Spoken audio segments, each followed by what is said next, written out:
기초과학에서도 밀리는 미국, 한국도 교훈 찾아야.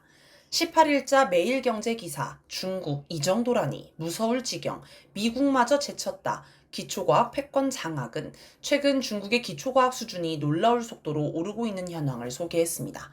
기사는 첨단 기술 경쟁력에 이어 기초과학 패권마저 중국이 가져가고 있다라며 미국이 객관적인 지표에서 중국에 뒤처졌다고 평가했습니다. 기사가 소개한 객관적 지표는 세계적 학술지 네이처가 최근 발표한 2025 네이처 인덱스의 세계 연구선도 기관 순위입니다. 순위를 보면 기초과학 분야 상위 10곳 가운데 8곳이 중국이었습니다. 1위는 중국과 학원으로 압도적인 실적으로 2위인 미국의 하버드 대학교를 2배 이상의 점수로 따돌렸습니다.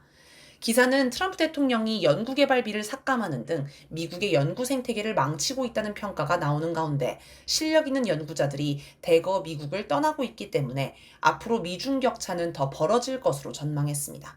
흥미로운 건 도널드 트럼프 대통령이 중국의 연구기관들 속에서 그나마 명함을 내밀고 있는 미국의 하버드 대학교를 탄압하고 있다는 점입니다.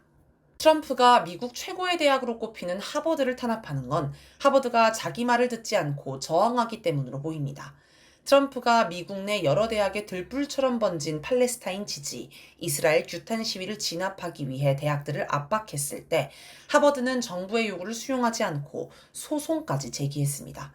헌법상 표현의 자유와 대학의 자율성을 침해한다는 것이었습니다. 그래서 트럼프가 본보기로 하버드를 휘어잡으려는 것으로 보입니다.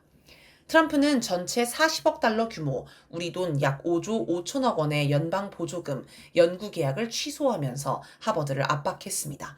그런데 하버드는 자체 재정이 탄탄해서 이런 재정 압박으로는 굴복시킬 수 없었습니다. 그러자 트럼프는 하버드의 유학생 등록을 금지하는 초강수를 두었습니다. 국토안보부가 대학에 제공하는 학생 및 교환 방문자 프로그램 인증을 박탈한 것입니다. 이어 전체 학생의 약 27%에 달하는 외국인 유학생을 쫓아내는 전례 없는 조처를 취했고 하버드에 기부하는 사람에게 주었던 면세 혜택도 박탈하겠다고 위협했습니다. 이 때문에 하버드 인재들이 미국을 떠나기 시작했고 이걸 노린 다른 나라들이 인재 영입에 공을 들이고 있습니다. 5월 16일자 조선일보 기사, 미 떠나는 고급 인재들 기회다. 각국 앞다퉈 인재 유치 총력에 따르면 미국의 과학자 4명 중 3명은 트럼프의 정책 때문에 미국을 떠날 고민을 하고 있다고 답했다고 합니다. 이에 호주 전략정책연구소는 100년에 한 번 나올까 말까 한 인재 확보 기회라며 정부의 인재 영입을 촉구했고 유럽연합 EU는 유럽을 선택하라라는 과학연구 종합지원 계획을 내놨습니다. 이처럼 미국에서는 과학기술의 미래가 안 보입니다. 과학기술은 미래산업으로 연결되어 경제력에 영향을 주며 첨단 무기 개발 등 군사력에도 영향을 줍니다. 미국의 모습을 보며 우리나라도 교훈을 찾아야 합니다. 윤석열 정권 때 정부가 연구개발 R&D 예산을 삭감해 논란이 됐는데 비단 이것만이 문제가 아닙니다. 우리나라가 기초과학에 투자하지 않고 기업 주도로 이른바 당장 돈 되는 연구에만 투자하는 건 하루 이틀 된 일이 아닙니다.